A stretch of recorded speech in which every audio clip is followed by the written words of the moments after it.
Eu passei, em algum nível, todos os tipos de violência que a Lei Maria da Penha abrange. Engravidou fruto desse estupro. E os fundamentalistas estão aqui para dizer que a vida dela não importa. Eu trabalhava com cerâmica, eles proibiram, como é que eu vou viver? Uma pensão não dá. Esse é o Entretanto, o podcast que vai te ajudar a navegar entre o economês e o juridiquês. Eu sou a Laura Carvalho, professora de Economia da USP. E eu sou Renan Quinalha, professor de Direito da Unifesp.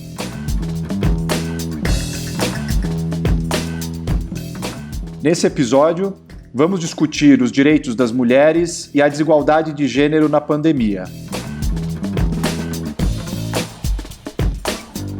Então, Renan, começamos essa semana com uma pergunta não respondida, né? Perguntar não ofende, mas parece que dessa vez ofendeu aí o presidente Jair Bolsonaro a pergunta do repórter sobre o dinheiro depositado para Michele Bolsonaro, sua esposa, R$89 mil, pelo Fabrício Queiroz. Isso é crime ou não é crime de responsabilidade? Sim, a pergunta está no ar e a gente reafirma aqui, né, também faz essa pergunta, a gente quer saber de onde veio esse dinheiro, por que esses depósitos aconteceram. O presidente precisa prestar esse esclarecimento público e não faz sentido ele agir dessa maneira violenta contra um jornalista, violando a liberdade de imprensa, de uma maneira bastante preocupante. Não é a primeira vez, a gente sabe que Bolsonaro, enquanto presidente, tem tido condutas reiteradas nesse sentido, que sem dúvida nenhuma podem ser enquadradas na lei de impeachment que a gente comentou lá no nosso primeiro episódio, porque aí a gente tem uma hipótese de proceder de modo incompatível com a dignidade, com a honra e o decoro do próprio cargo, ou seja, pela linguagem, pela maneira de tratar os jornalistas. Então, tomara que venha uma resposta a essa pergunta, se não vier voluntariamente, que venha por investigação da justiça, mas sem dúvida nenhuma também precisa de apuração essa conduta do presidente.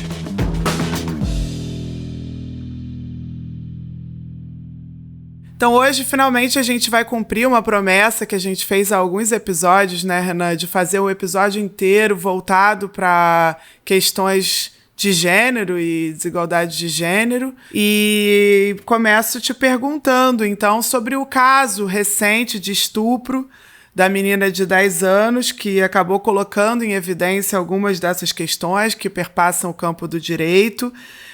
Apesar de não ser um tema propriamente jurídico, né, ele envolve muitas outras dimensões, o gênero sempre foi objeto de regulação no direito, né? Inclusive, esse caso da menina chamou atenção porque se trata de um crime que já tinha previsão há algum tempo, o crime é do estupro, e que também era possível fazer o aborto, isso também já era previsto por lei, né? E apesar disso gerou essas interpretações, essas reações tristes aí na sociedade. Como tem se dado historicamente essa relação entre questões de gênero e direitos das mulheres, em particular, e o direito? Sim, antes de abordar esse caso concreto, vale a pena fazer um breve panorama sobre como o direito vê essas questões de gênero. Como você disse, o direito ele não criou o conceito de gênero, né? Na verdade, esse conceito ele vem das ciências humanas de modo mais amplo, da própria teoria feminista, né, que atravessou várias áreas do conhecimento e que conceituam gênero como uma construção que é histórica, que é cultural, em diversos momentos da história, dependendo do lugar também, ou seja, isso muda conforme a sociedade, o tempo que se está falando, e que diz respeito aos papéis esperados de homens e de mulheres, ou seja, essas expectativas que nós temos em relação à masculinidade, à feminilidade. Então o gênero, ele estrutura essas duas posições na sociedade, que tem por base o sexo biológico, né, quando se nasce já se assinala é um menino, é uma menina, e o direito impõe que no registro já da certidão de nascimento já conste o sexo da criança. Alguns países já começam a trabalhar com a ideia de gênero neutro na própria certidão de nascimento, mas no Brasil isso é uma questão ainda muito central, você precisa colocar já o sexo ali. Isso vai nos acompanhar para o resto da vida, ou seja, qualquer formulário que a gente vai preencher para se hospedar num hotel, para comprar alguma coisa na internet, a gente precisa colocar ali sexo, masculino, feminino, né? Então o gênero, ele é tido como essa construção social e cultural em cima dessa base que é o sexo, que é uma base do corpo, da genitália, da anatomia mesmo do nosso corpo. E o direito, apesar dele não criar, não instaurar isso, que tem uma trajetória muito relativa a outras áreas, o direito ele acaba reforçando e legitimando essa divisão da espécie humana em dois campos, homens de um lado e mulheres de outro, em uma posição que não é exatamente simétrica. Pelo contrário, é um tipo de relação que é hierárquica. E o direito tradicionalmente sempre reservou lugares diferentes para os homens e para as mulheres. Se a gente volta, por exemplo, lá na Revolução Francesa, que é tido como um momento que é um marco para o nascimento dos direitos modernos, dos direitos humanos, depois da Declaração dos Direitos do Homem e do Cidadão, de 1789, logo depois dos momentos mais quentes da Revolução, você teve uma mulher ali, a Olympe de Gouges, que escreveu um outro texto em 1791, que é a Declaração dos Direitos da Mulher e da Cidadã, justamente já chamando atenção, logo depois da outra declaração, que é a mais conhecida, só que só aplicava aos homens, ela já chamava atenção para essa desigualdade de gênero, né, dizendo que as mulheres deviam ter os mesmos direitos e igualdade em relação aos homens. E ela foi guilhotinada 2 anos depois, pelos caminhos que tomou a própria Revolução Francesa. Mas isso já mostra como a questão de gênero está presente nesses debates sobre uma ideia que é muito central para o direito, que é a ideia de sujeito de direito. A gente só consegue prever direitos e obrigações para essa figura do sujeito de direito. E a verdade é que o direito moderno sempre enxergou como sujeito de direito por excelência o homem branco, cisgênero, heterossexual, proprietário, né? Tem uma série de qualificativos que muitas vezes ficaram apagados quando se fala sobre essas questões no direito, mas que, se a gente olha com um pouco mais de atenção na história, fica muito claro a maneira como os homens tiveram um tratamento diferenciado em relação às mulheres e que se refletiu no Código Civil brasileiro, né? Se a gente pegar o Código Civil de 1916, que vigorou até o começo dos anos 2000, a mulher não tinha os mesmos poderes que o homem, né? O homem era o chefe de família, ele tomava as decisões sobre patrimônio do casal, sobre a educação dos filhos, de maneira unilateral, né? A mulher não tinha poder efetivo de deliberação sobre esses assuntos. Tudo que a mulher queria fazer dependia da anuência do próprio homem.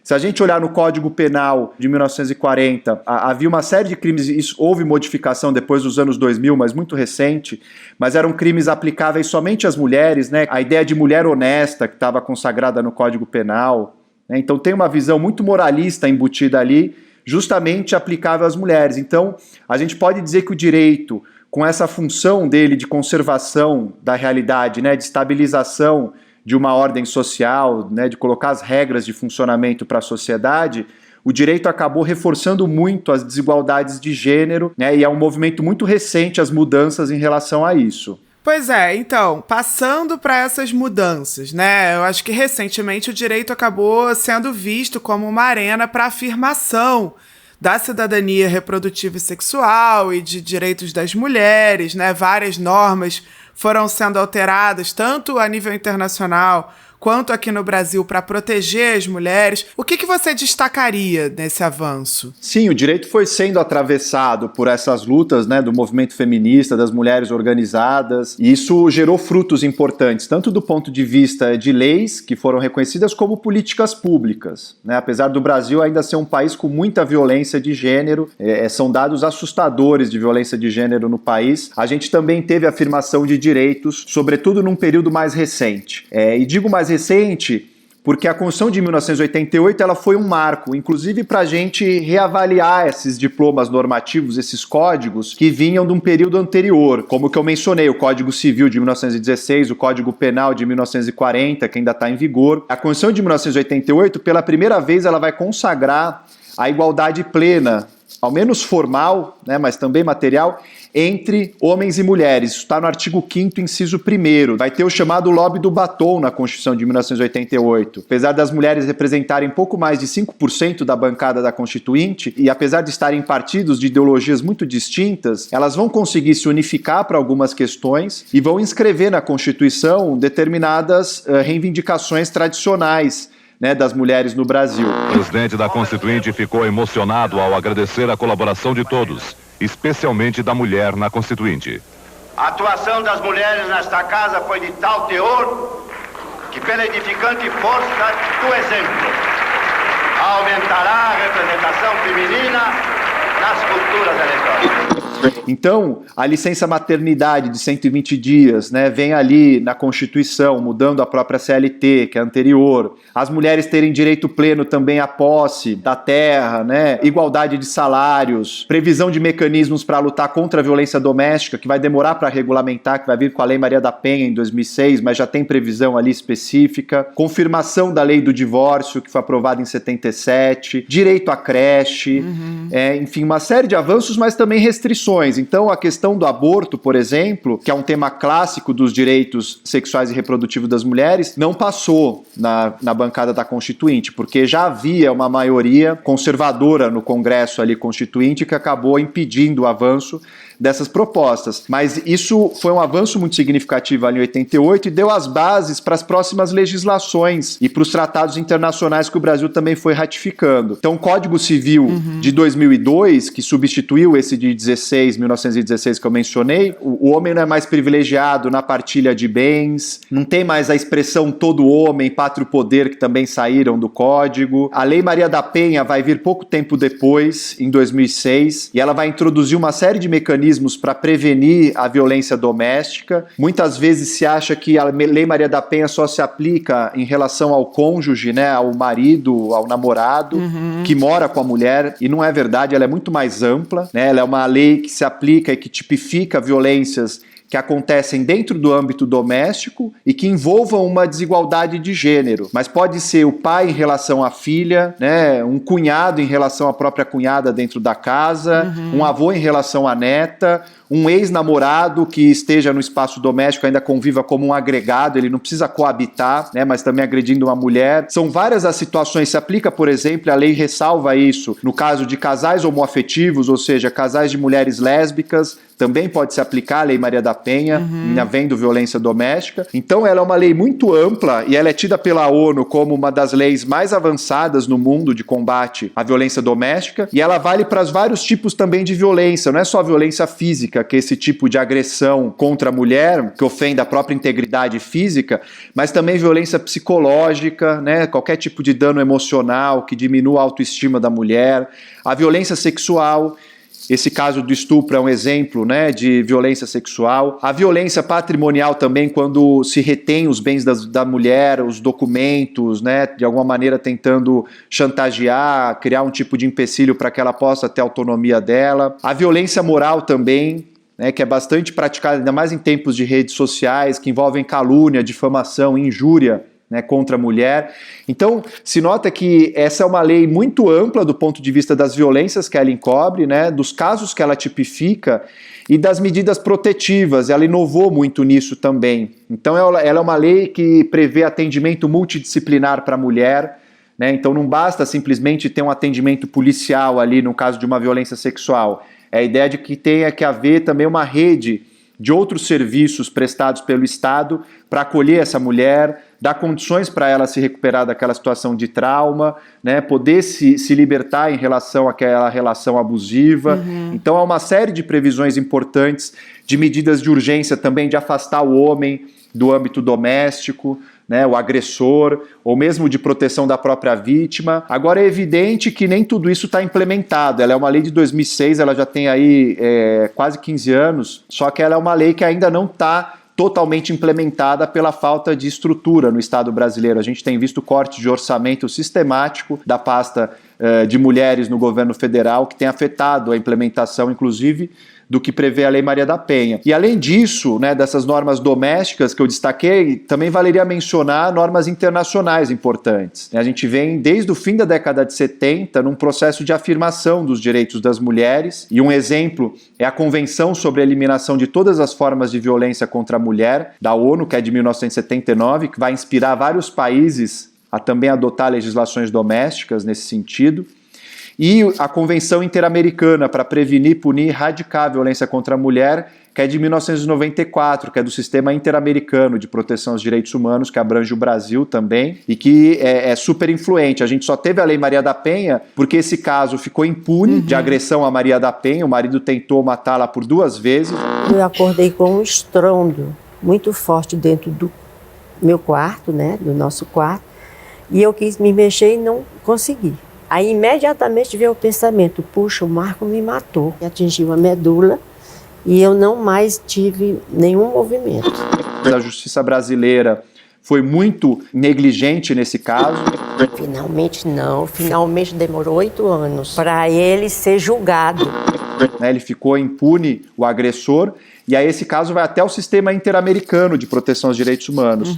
E é perante a Comissão Interamericana que o Estado brasileiro faz um acordo e propõe essa lei internamente aprova em 2006. Então, tem uma importância muito grande também a arena internacional, apesar desse momento mais recente dos últimos anos, que a gente tem visto também, de campanhas internacionais, e o governo brasileiro, infelizmente, está na vanguarda disso, de campanhas internacionais para revogar esses diplomas de proteção aos direitos reprodutivos e sexuais das mulheres. Né? Essa ideia do antiglobalismo, enfim, que tem atropelado as instituições multilaterais, também tem afetado muito fortemente os direitos relativos ao gênero. E voltando ao caso com o qual a gente começou o episódio da menina que foi estuprada dos 6 aos 10 anos, que acaba trazendo à tona a vulnerabilidade de muitas outras mulheres e crianças nesse âmbito doméstico, né? Eu te pergunto 2 coisas. Primeiro, que medidas de proteção para essas situações específicas são previstas já no ordenamento jurídico brasileiro?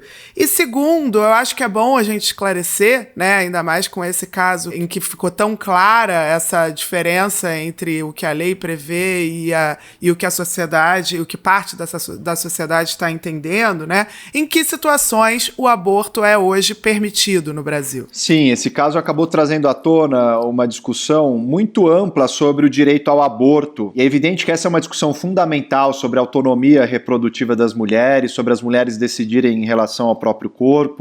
O aborto já é uma realidade no Brasil e a gente sabe que tem uma clivagem de classe, né, que mulheres têm maior poder econômico, conseguem acessar serviços mais seguros, privados de aborto, enquanto que mulheres pobres, em geral, têm uma série de problemas decorrentes de situações de abortos que são realizados em condições precárias. Esse debate todo ele é fundamental, mas o que estranha nesse caso é que nem se tratava de um debate amplo sobre quando começa a vida, sobre um debate de filosofia moral, se o aborto é ou não, se é uma violação à vida do feto, se tem vida no feto, com quantos meses tem vida no feto, que é uma discussão muito profunda no campo da medicina, no campo do direito também, para entender quando tem início a vida. Nesse caso em específico, vale dizer que já tem mais de 80 anos em que é permitido esse tipo de aborto, em caso de estupro.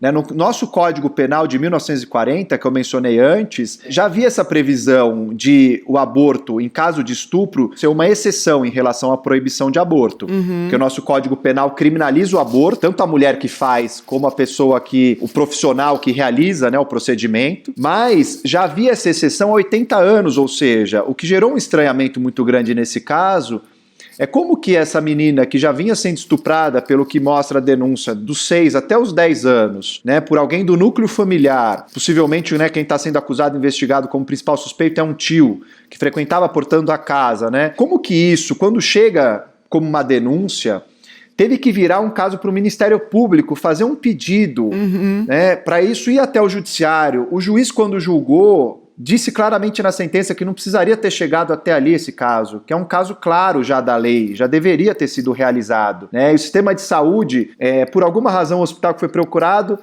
os profissionais não realizaram o procedimento, e aí ele foi mandada para um outro estado, né, para o Pernambuco, para poder fazer um procedimento que já é um direito assegurado.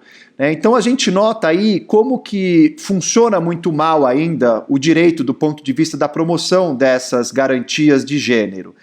Por mais que a gente tenha tido todos esses avanços que a gente mencionou aqui, e que são dignos de nota, de celebração, porque eles são frutos de mudanças culturais na sociedade, de mudanças institucionais também importantes, né? E o movimento feminista trabalhou muito por isso, houve uma luta muito grande, né, para conseguir mudar essa regulação, mas a verdade é que essa igualdade formal que o ordenamento prevê nem sempre se reflete em políticas públicas e em direitos efetivos. A gente nota a dificuldade num caso como esse, né, que é um caso muito gritante e que infelizmente também não é excepcional, extraordinário, ou seja, tem vários números que saíram aí de casos como esse, que são diários praticamente, né, no Brasil, crianças, adolescentes que são estupradas, violentadas por pessoas da própria família, né? Então esse foi um caso que atingiu maior repercussão pública porque houve todo aquele espetáculo deprimente na frente de um hospital com pessoas se opondo. Assassino!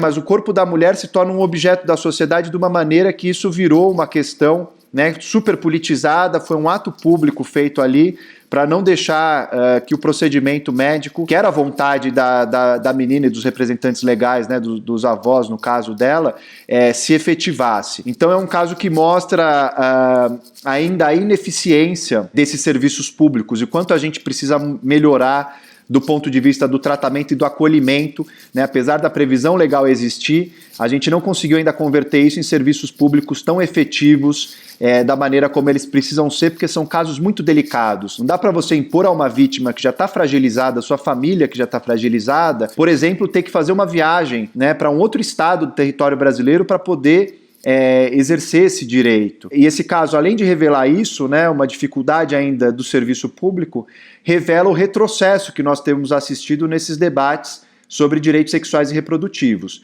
né, que é essa ideia da ideologia de gênero, entre aspas, que é um espantalho moral que foi criado com o objetivo de revogar esses direitos que estão assegurados hoje na legislação, né, e esse ato que foi feito na frente do hospital, o mote era um pouco esse, né, de que não poderia permitir a ideologia de gênero e etc. Então eu acho que esses são motivos de preocupação, de atenção, porque de fato esses direitos eles correm risco, né, caso essas concepções conservadoras acabem triunfando, acabem prevalecendo. Pois é, um direito de 1940, né? Realmente o retrocesso vem sendo maior até do que o que a gente esperava. Sim, é um obscurantismo aí que nos retorna quase à Idade Média.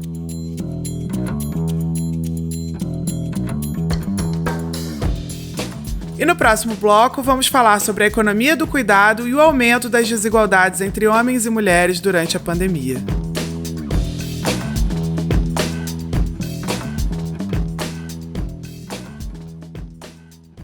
Laura, a pandemia ela tem afetado em várias dimensões essas questões de gênero da nossa sociedade. Essa questão que eu estava analisando da violência contra a mulher, por exemplo, cresceu de maneira muito significativa, né? Porque durante o isolamento, a necessidade das pessoas permanecerem em casa acabou fazendo com que muitas dessas situações de violência doméstica se potencializassem ou acontecessem de modo mais reiterado, como os dados têm mostrado. E do ponto de vista econômico, as desigualdades de gênero, muita gente tem dito que vão aumentar durante essa pandemia e nesse período imediatamente após. Como que se analisa essa situação? Então, na verdade, eu acho que, de fato, tem várias razões, né, para além da questão da violência doméstica, que parece ter aumentado muito em razão do confinamento, né, tem vários outros fatores pelo lado da economia que fazem com que as mulheres sejam desproporcionalmente afetadas nessa crise, né?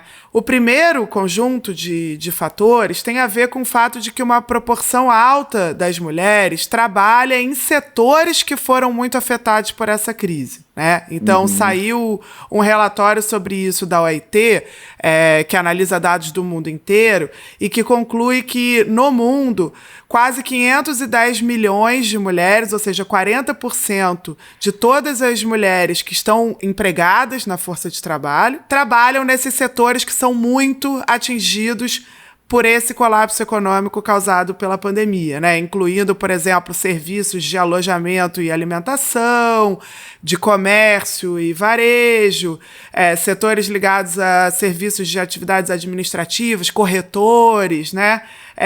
Para além de alguns setores da indústria. Então, na prática, esse percentual de mulheres que está nesses empregos, em atividades que foram paralisadas em muitos casos, é maior do que o percentual de homens nessas atividades, que é de 36,6%, né? Eu tinha dito que era 40% para as mulheres.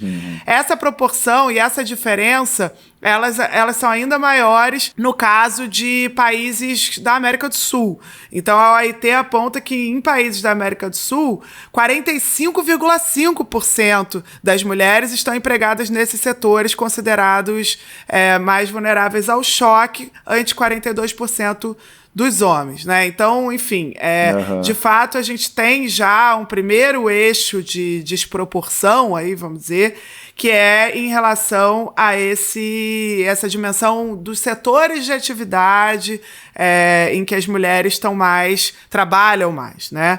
Para além disso, a gente tem um segundo eixo que tem a ver com o próprio trabalho doméstico. Então, a OIT estima que 72,3% dos trabalhadores domésticos, na verdade, são mulheres no mundo. E esse tipo de serviço doméstico também são muito afetados. Então, não são os setores, vamos dizer, de atividade econômica que estão fora da casa, mas os serviços que são realizados para a família e que também são muito atingidos nesse momento inicial da pandemia, né, em que há necessidade de isolamento social. Terceiro, você tem também os trabalhadores e as trabalhadoras, em particular, dos setores de saúde e de trabalho social diretamente e imediatamente vinculadas à pandemia. Então, as enfermeiras, né, na sua imensa maioria são mulheres, e quando a gente vai olhar para os profissionais de saúde, o peso das mulheres, ainda por cima, é nas profissões menos remuneradas. Então, você vai ter mais médicos homens, mas mais enfermeiras mulheres, né?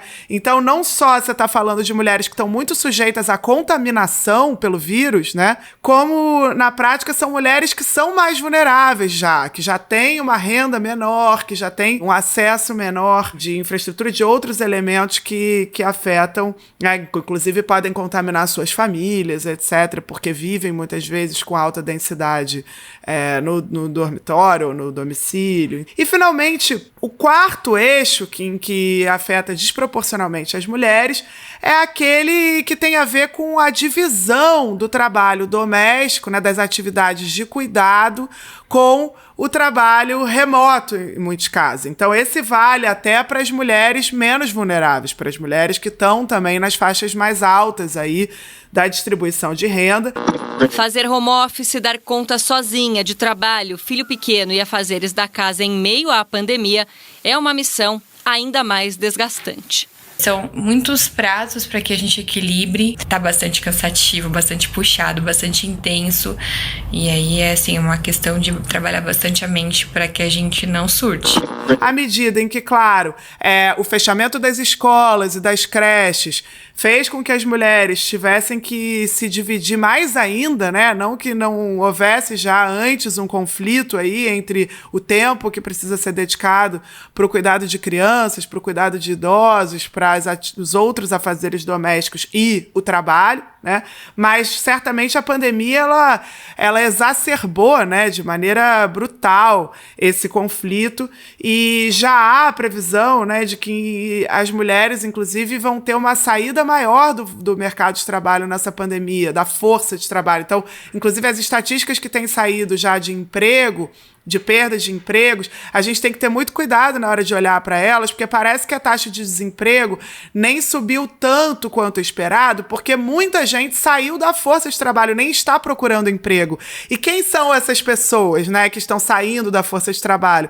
Na sua maioria, mulheres que, claro, diante dessa situação, sem escolas, sem poder delegar de nenhuma maneira essas tarefas de cuidado, acabaram abandonando a força de trabalho nesse momento. Então já tem uma expectativa de que essa pandemia ela vai aumentar muito as desigualdades de renda também entre homens e mulheres que vinham caindo até ao redor do mundo e no Brasil nas últimas décadas. Então, isso vale tanto para as mulheres, vamos dizer, que não saíram da força de trabalho, mas que vão ter dificuldade de ter uma promoção, de conseguir aumentos, porque estão se dedicando de forma menos intensa às suas carreiras nesse momento, né, dado que elas estão tendo que fazer essas tarefas, né, de cuidado, de afazeres domésticos, e, do outro lado, né, algumas delas nem voltarão ao mercado de trabalho, né? É possível que essa saída nem sempre, né, essa perda de empregos, essa saída da força de trabalho, ela nem sempre é retomada depois no pós-pandemia, né? E isso tem sido confirmado nos dados que já saíram no mundo inteiro, na verdade, mas também no Brasil, relativos ao mercado de trabalho nesses primeiros meses aí de 2020. Sim, isso que você traz é super importante de generificar a estatística, né? De entender os dados a partir desse recorte também de gênero para mostrar como essas desigualdades estão evoluindo. Em relação a essa discussão, Laura, que você mencionou brevemente sobre economia do cuidado, do que se trata exatamente isso e por que boa parte dessas atividades do trabalho do cuidado não entram no PIB? Esse é um campo, Renan, da economia do cuidado, que começa a surgir no debate acadêmico nos anos 80 e 90, na verdade, né? Mas que tem crescido muito aí, tem recebido muito mais atenção, e em particular agora, durante a pandemia, foi um campo que teve muita produção, inclusive científica, muitos artigos saindo, né? Muita gente pensando políticas. Qual que é a ideia, né, de se pensar essa economia do cuidado? Na verdade, esse termo tem origem justamente nesse cenário de uma interação diferente entre trabalho e família, né?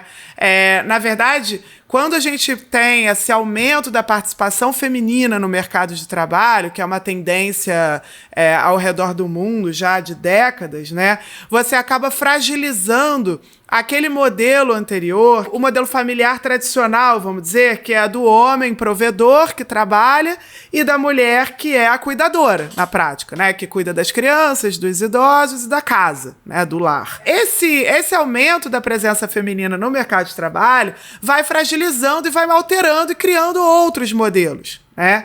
E acho que é a partir desse cenário de fragilização do modelo tradicional que se começa, então, a pensar também nessa economia do cuidado, nessas atividades que, na verdade, são majoritariamente realizadas por mulheres e que criam, portanto, para as mulheres um conflito muito maior na alocação do tempo, né, entre trabalhar de forma remunerada e trabalhar dessa forma que não é remunerada, né, mas que é socialmente produtiva, à medida em que você tem, né, a própria reprodução social dependendo dessas tarefas. Então, é evidente que tem um valor para a sociedade esse tipo de trabalho, mas não é um trabalho mercantil, né, e, portanto, não é remunerado. E isso para as mulheres que estão fazendo para as suas próprias famílias, né? Mas para as mulheres que fazem isso para terceiros, isso entra como uma atividade econômica e é contabilizado no PIB, né? E isso deixa muito claro como que um mesmo trabalho, que tem a mesma natureza, ele entra no PIB, né? E, portanto, gera valor quando a gente está medindo a atividade econômica, quando a gente está medindo tudo aquilo que é produzido, né, no país num determinado momento, se a pessoa está sendo contratada para cuidar de um idoso ou para cuidar de uma criança, se está sendo contratada para cuidar do lar, né, no caso do trabalho doméstico, isso entra no PIB. Isso é um serviço que entra, que é contabilizado como todos os outros, né, que tem um valor atribuído a ele.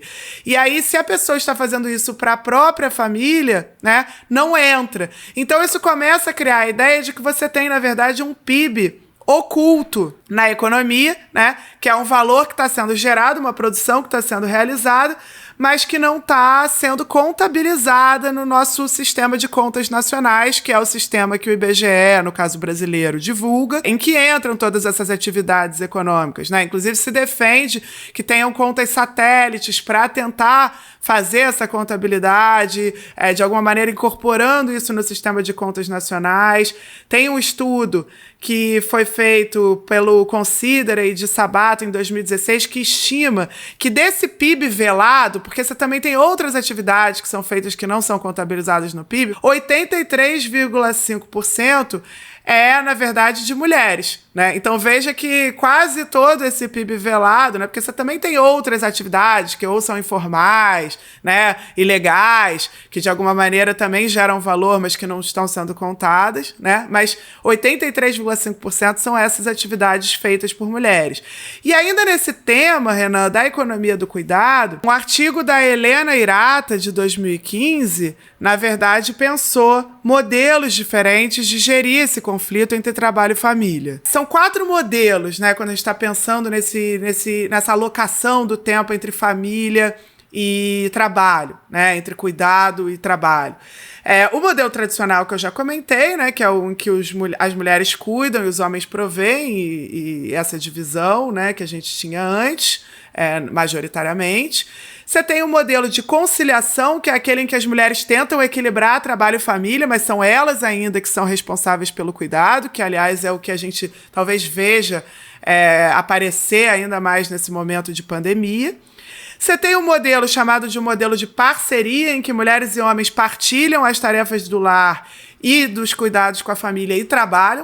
Os cuidados com a casa são responsabilidade de Renata e dos 3 filhos dela. Quando ela se dedica ao segundo emprego, é a vez do marido entrar em cena. Meu esposo, ele é responsável pela casa, pela janta das crianças, pelos cuidados.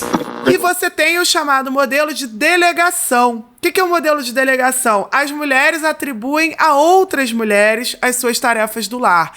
E eu acho que no Brasil é importante a gente entender, né, que nessa questão de economia do cuidado e de desigualdade de gêneros tem uma dimensão muito clara de classe, de raça, que está relacionada a ela. Porque na prática, esse modelo de delegação, que é o modelo em que você terceiriza para outras mulheres as atividades de cuidado, ele não resolve o conflito original entre trabalho e família. Ele, na verdade, só está terceirizando esse conflito e colocando o conflito maior para as mulheres mais pobres, em geral, no Brasil, né? Isso tem uma relação muito forte com raça. Então, no fim das contas, mulheres negras que estão tendo ainda mais dificuldade de gerir esse conflito entre o trabalho, as horas alocadas para o trabalho e as horas alocadas para a família.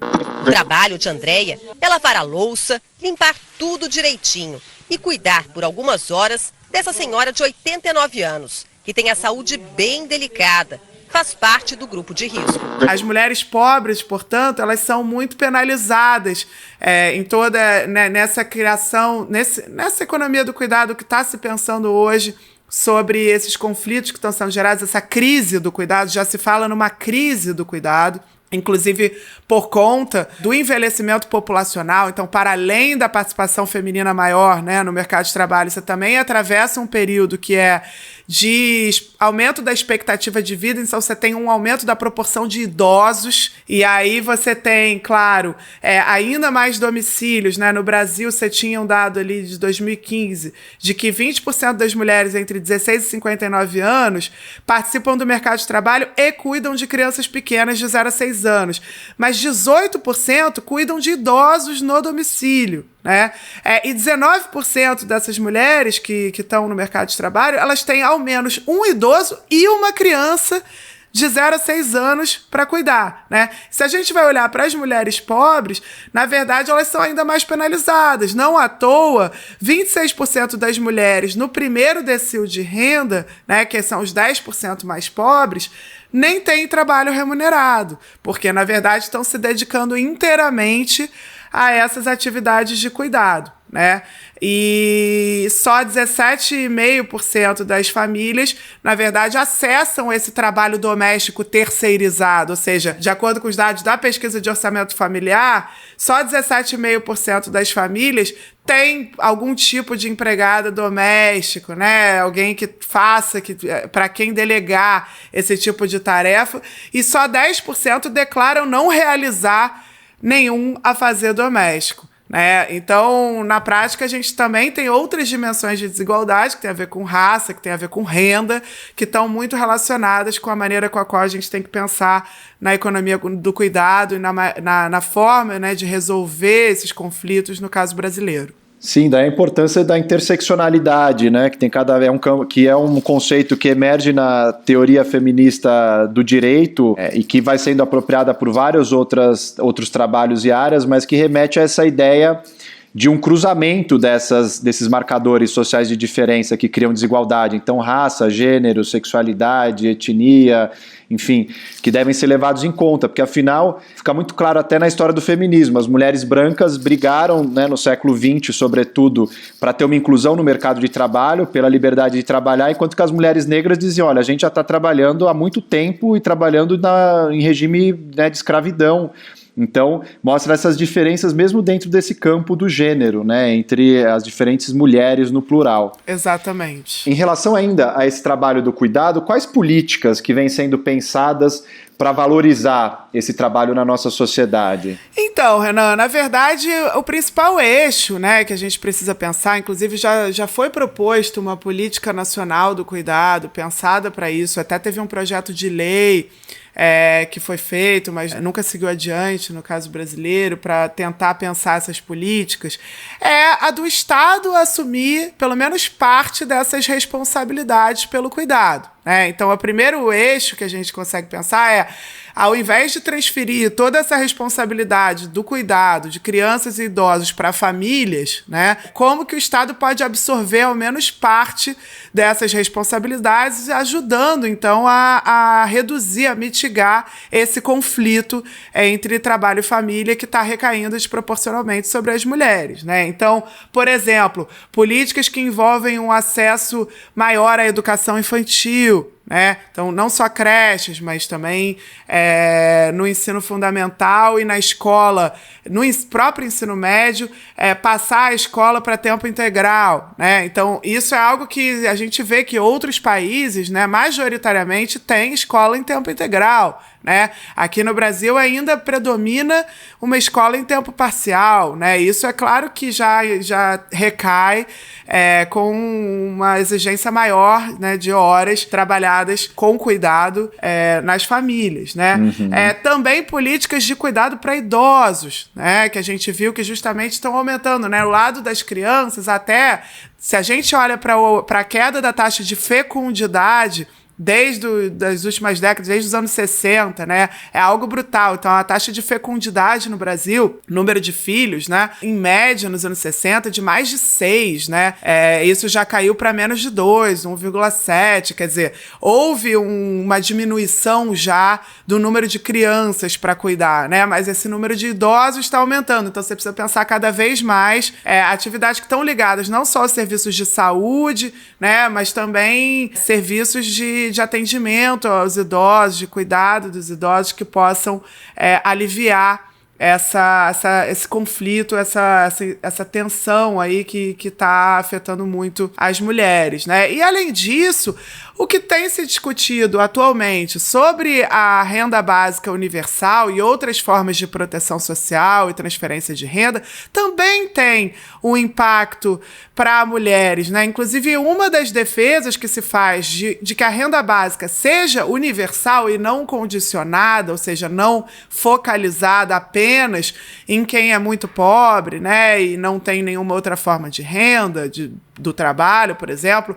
é justamente a de oferecer uma alternativa e um colchão, né, mínimo, inclusive para as mulheres que optam por estar fora do mercado de trabalho e realizar essas atividades de cuidado, né? Então, como uma renda básica universal pode ser uma maneira de valorizar também atividades, no geral, que são socialmente produtivas, mas que não são mercantilizadas, né? De alguma maneira, você dando esse patamar básico aí de renda, né, e de dignidade, você também permite que haja essa opção, né, que mulheres possam também querer realizar essas atividades de cuidado, mas que tenham, além disso, né, uma renda garantida, né? Então, que de alguma maneira esses trabalhos sejam valorizados. Até no caso do auxílio emergencial, que foi aprovado durante a pandemia no Brasil, houve uma preocupação com isso, no final das contas, que entrou na lei, né? Não por iniciativa do governo, por iniciativa da oposição, mas isso de mulheres, chefes de família, terem recebido um benefício de R$ 1.200 e não de 600, já dá um pouco um exemplo, né, de como políticas públicas, inclusive na área de proteção social, podem levar em conta essas questões, né, e tratando de forma desigual os desiguais, né, que é basicamente o que se pode fazer quando a gente está pensando política pública para eliminar a desigualdade, né?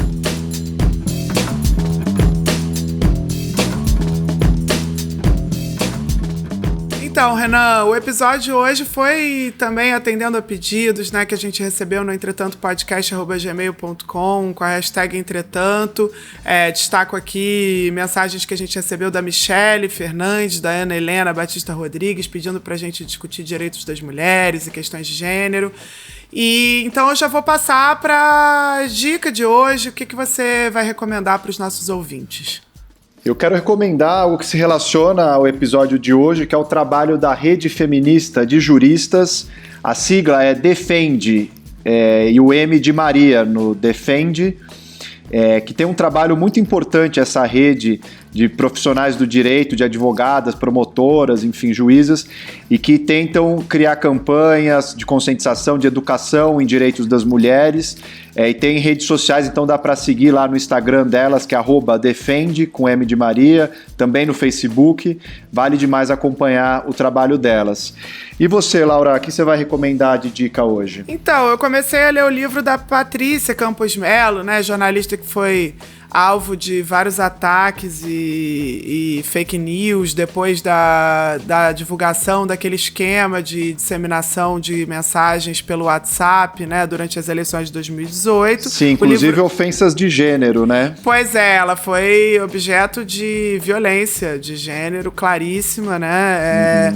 E o livro dela, A Máquina do Ódio, na verdade vai além, ela não está apenas relatando o caso das fake news que ela sofreu. Na verdade, ela está indo além e aprofundando essa reportagem, né, sobre como que são geradas as fake news, como que são disseminadas essas fake news no mundo inteiro, não só no Brasil. Então, como que essa máquina, né, de robôs, de disseminação por WhatsApp, como que isso tudo vai sendo desenvolvido, né, ao redor do mundo nesses últimos tempos. E ela, como uma repórter sensacional que né, evidentemente escreve muito bem, relata tudo isso muito bem, vai a fundo nesse tema que eu acho que é essencial para a gente entender a política daqui para frente, né? Legal, ótima dica, Laura. Até a próxima semana. Até terça, gente.